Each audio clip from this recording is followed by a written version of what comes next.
Oke, halo teman-teman. Selamat datang di chapter 12.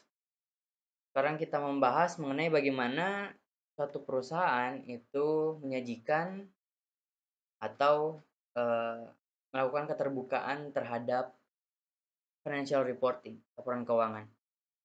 Nah, dalam topik kali ini sebenarnya itu ada beberapa tiga tiga tiga garis besar yang saya garis bawahi pada buku Keso.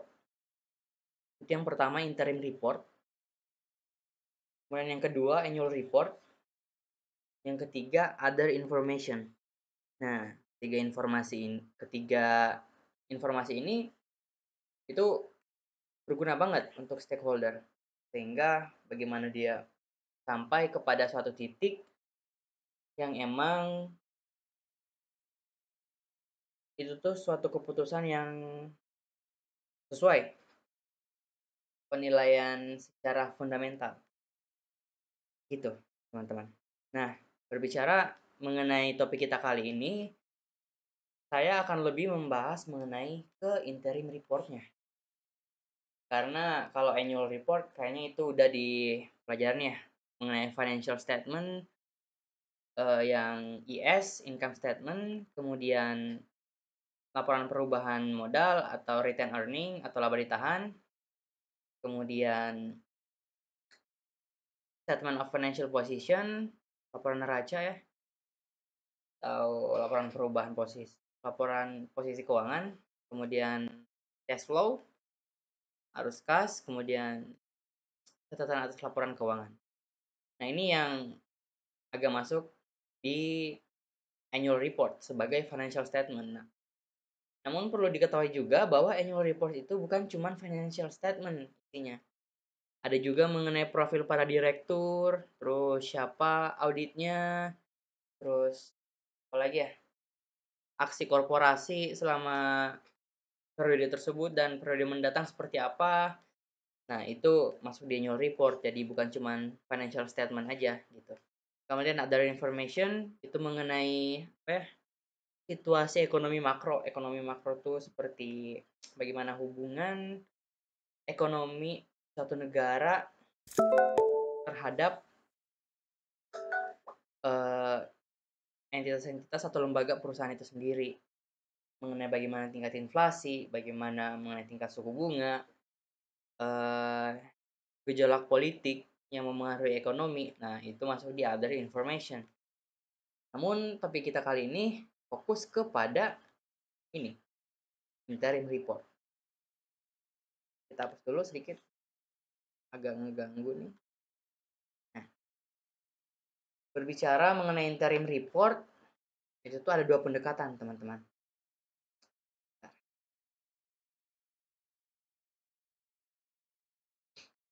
Nah, itu ada dua pendekatan. Yang pertama, pendekatan integral. Integral. Kedua, itu ada pendekatan diskrit. Diskrit. Nah, apa bedanya? Pendekatan integral itu kali. Nah, kita masuk ke note. Integral, dikatakan integral itu ketika biayanya, ini masalah biaya nih. Biaya itu disamaratakan, dianggap 1 tahun semuanya. Apa ya? Kayak gini. Misal biaya penyusutan per tahun sebesar 2.000, 2 juta aja. 2 juta per tahun misal penyusutan. Penyusutan. Nah, di biaya integral misal di pendekatan integral misal nih, interim report itu seperti laporan kuartal. Nah, kalau teman-teman buka IDX terus pengen cek-cek laporan keuangan kuartal yang ada di BI atau yang IPO, itu ada gitu. Laporan kuartal, laporan sementara gitu per kuartalnya. Misal nih, kita punya 4 kuartal. Kuartal 1, kuartal 2, kuartal 3, kuartal 4.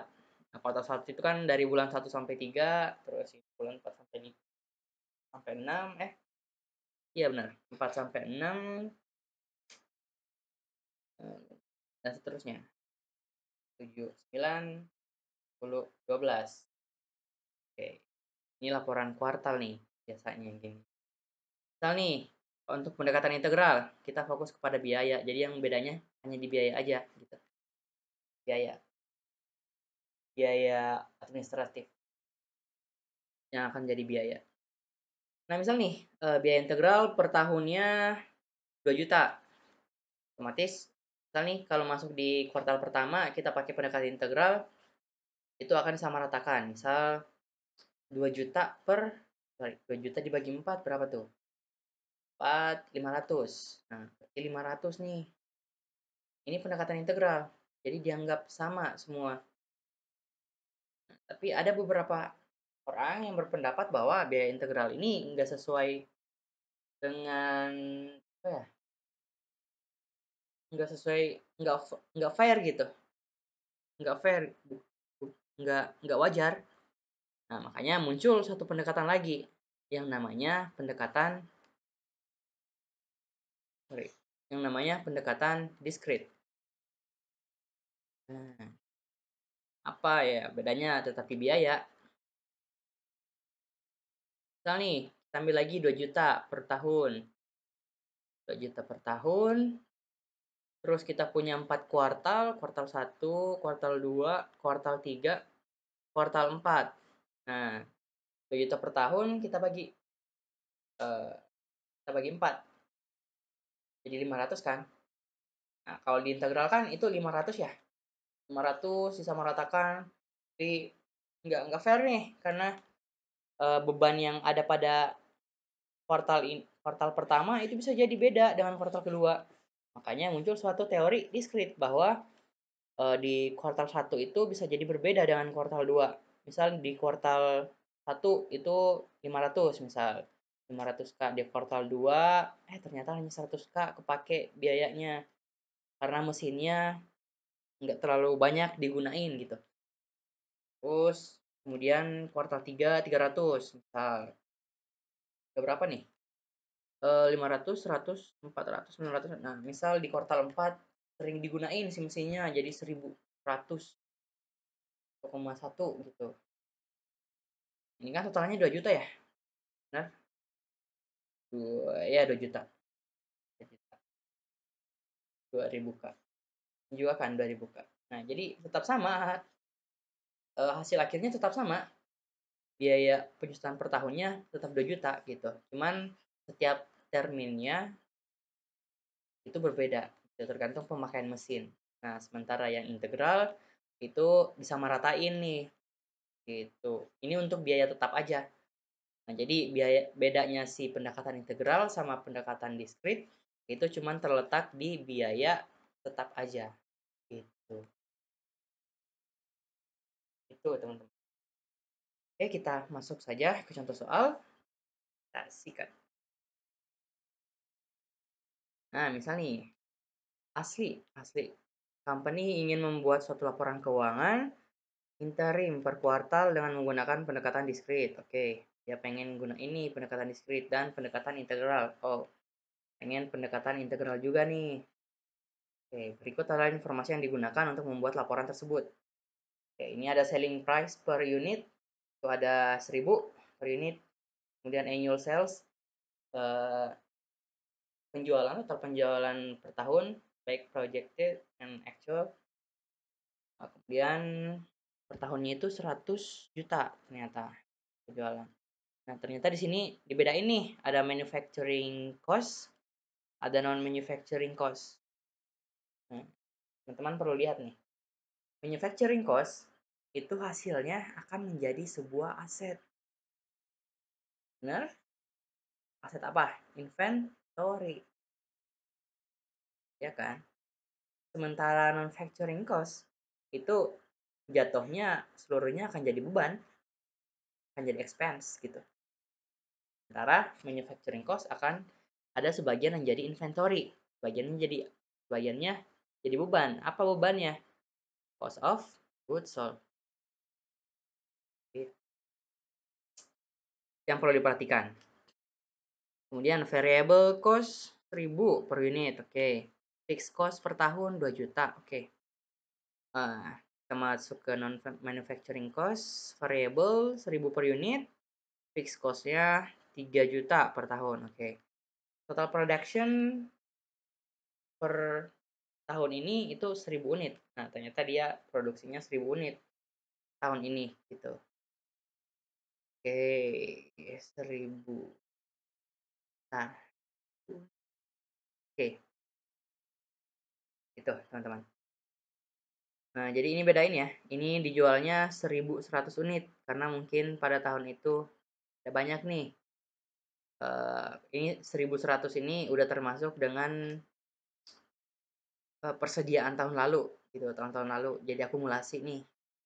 Ternyata dapat segini. Yang 1.000 unit ini itu tuh yang apa ya? Yang selesai produksinya pada tahun ini gitu. Jadi agak sedikit berbeda. Hati-hati. Hapus. Nah gitu. Kemudian kita punya informasi lagi nih. Ada data per kuartalnya. Kuartal 1 20 juta. Oke, datangnya dari 100 juta dikali 20%. Nah, dari sini nih. 100 juta kan per tahun. Otomatis kalau kita mau per kuartal harus dilihat dulu nih, ternyata persen penjualannya per tahun tuh per kuartal tuh berbeda-beda. Kuartal 1 20%, kuartal 2 hanya 5% dari total penjualan. Kemudian kuartal 3 hanya 10%. Kemudian kuartal 4 hanya 65%, sehingga didapat hasil-hasil ini. Gitu. Jadi 5% dikali 100 juta, hasilnya 500. Kita pakai. Nah, interim kedua misal 5% nih dari total penjualan. 5% dikali 100 juta, ya 5 juta. Kemudian kuartal 3 ternyata ada 10%. Nah, 10% dikali 100 juta, hasilnya 10 juta. Kemudian 100 juta dikali 65%, itu di kuartal 4 jatuhnya jadi 65 juta. Akumulasi per tahun, akumulasinya selama setahun ternyata 100 juta gitu. Itu informasi yang kita dapat. Nah, maju sedikit. Oke, ini soalnya di sebelah kanan ya. Kalau kalian masih ragu atau lupa gitu, silahkan lihat. Nah, lihat nih. Jawabannya. Ini adalah discrete approach. Artinya pendekatan discrete yang mana setiap tahunnya itu akan sama rata untuk fixed cost-nya dan untuk non manufacturing cost. Kalau fixed cost itu apa ya? Itu nggak berpengaruh. Kenapa? Karena dia akan menjadi aset nantinya, menjadi inventory dan sebagainya, akan menjadi cost of goods sold. Jadi nggak akan rata. Ini integral approach. Nah, kita bahas satu-satu. Kalau kita membahas mengenai discrete approach, yang minta discrete kan? Sales. Ini ada 4 kuartal nih, kuartal 1, kuartal 2, 3, 4, sama akumulasinya nih di sebelah kanan ujung. Penjualan tadi kan kuartal 1 itu berapa? Ini 20 juta. 10 juta, kemudian 5 juta, 10 juta kuartal 3, 4 juta, 65 juta kuartal 4. Nah, kenapa ini berbeda? Kenapa nggak disamaratain untuk pendapatan? Ya emang gitu. Pendekatan-pendekatan ini hanya mengacu kepada kepada eh, biaya tetap aja gitu, karena biaya tetap itu yang paling rawan gitu. Sementara penjualan itu bisa diukur kapan saja gitu, tanpa menggunakan pendekatan integral atau discrete pun ya semua juga pendekatan begitu, karena itu sesuai transaksi. Sedangkan fixed cost itu nggak sesuai transaksi biasanya. Kenapa? Karena coba bayangin, ada beberapa pendekatan fixed cost. Misal penyusutan peralatan, itu kan ada biasa yang pakai metode garis lurus, makanya hasilnya kayak gini, atau ada yang pakai ya itu sih kalau untuk fixnya metode garis lurus biasa. Kalau kita masuk ke pendekatan integral approach, itu biasanya mereka pakai metode penyusutan per unitnya gitu. Jadi seberapa banyak unit yang dihasilkan, segitu juga penyusutannya, gitu. Unit of activity. Oke. Ini sama ya, sama, didapat dari ini, si total penjualannya dikaliin dengan 20%. Nah, jadi teman-teman lihat nih, setiap dia kuartal 1, itu semuanya dikali 20%. Ini juga dikali 20%. Dari mana variabelnya? Dari ini nih. Ini kan variable manufacturing cost nih.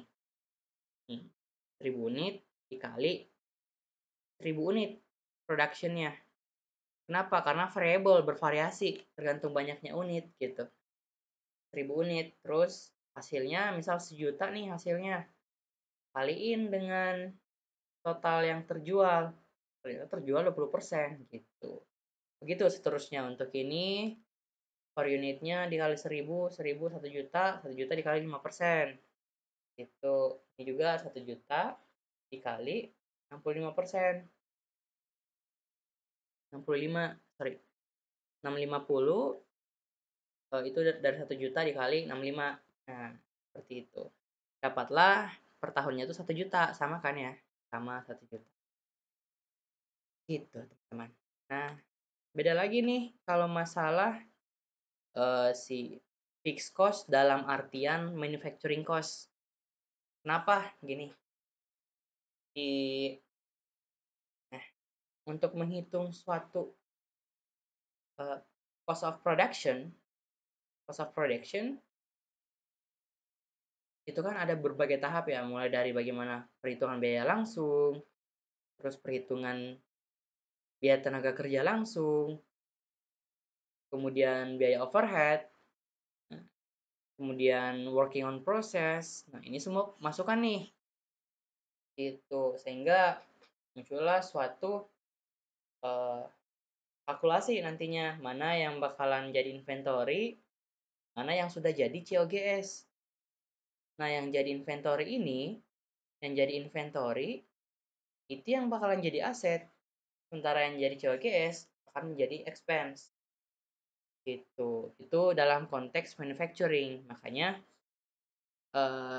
jika kalian bertanya-tanya kok beban fixed expense jadi ini ya, fixed cost jadi bervariasi gini. Nah, itu karena akibat ini dia manufacturing, dia membuat gitu, mendevelop sebuah uh, kayak sebuah produk. Nah, misalnya produk uh, ini produk ciki misal. Nah, ternyata yang terjual tuh cuma dua, sisanya ini jadi aset. Nah, berarti yang dua ini yang menjadi COGS karena tak terjual gitu. Itu ilustrasinya. Kita balik ke manufacturing cost. Sorry, kita belum selesai di fixed cost dalam konteks manufacturing. Nah, sorry. Oke. 400 kan? 400. Dari sini 2 juta per tahunnya. Hapus dulu ini dan gak ngeganggu. Nah, 2 juta per tahunnya nih untuk fixed cost dalam konteks manufacturing cost. 2 juta, 2 juta dikali 20% di kuartal pertama sama dengan 400.000. Nah, begitu juga dengan selanjutnya. Turun-temurun dengan ini. Sampailah pada titik akhir di mana ketika diakumulasi jadi 2 juta. Nah, sama kan 2 juta gitu. Sekarang kita masuk ke part of non manufacturing cost. Pertama variable nih, variable. Sama sih, sama kayak yang di atas. Ini non variable 1000 dikali 1000 juta ternyata. Nah, pada kuartal pertama ada berapa penjualan? Ternyata 20%. Dikaliin aja 20%. Tuh. Tentunya ini 200.000, 500, 100, 650 mengikuti ini. Ingat perhatikan percent of sales-nya. Karena di situ perhitungan bobot atau proporsi setiap kuartalnya. Ini yang perlu diperhatikan. Nah, ini yang paling krusial nih, yaitu masalah fixed cost. fixed cost dalam konteks non-manufacturing, artinya emang benar-benar jadi expense. Nah, seperti yang saya bilang tadi, kalau misal ini adalah suatu penyusutan, maka dia memakai penyusutan Strickland method, artinya menyamaratakan, gitu. Ini sama rata kan? Itu karena hasil 3 juta dibagi 4, gitu. 3 juta dibagi 4, hasilnya 750. Karena sama rata kan, harus sama rata, gitu. Nah, kita pindah ke integral approach. Bedanya apa? Bedanya di sini, di fixed cost dalam konteks non-manufacturing cost, artinya dalam konteks expense. Sedangkan sini dalam konteks develop, bisa jadi expense, bisa jadi aset. Kita balik lagi, perbedaan utamanya ialah ini, di expense-nya. Bagian expense yaitu fixed-nya, fixed cost. Nah, lihat nih, kuartal pertama 600 juta, kuartal kedua 150, ketiga 300, 4 1,9. Dari mana? Dari ini, percent of sales. Tuh, jadi integral approach lebih kepada berapa persen nih yang terjual. Berarti sebanyak persen itu adalah sebanyak bobot dari beban yang keluar. Nah, biaya yang keluar seperti itu. Sementara di discrete itu rata nih, rata. Nggak lihat persamaan. Ternyata ada suatu teori tandingan namanya integral approach yang lebih mengarah ke nilai wajar si beban itu. Seperti itu. Itu sih.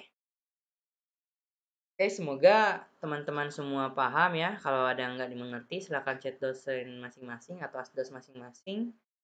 Semoga kita ketemu lagi di semester depan dan saya harap ini chapter 12 adalah chapter terakhir ya. Semangat, selamat ujian nantinya. Terima kasih.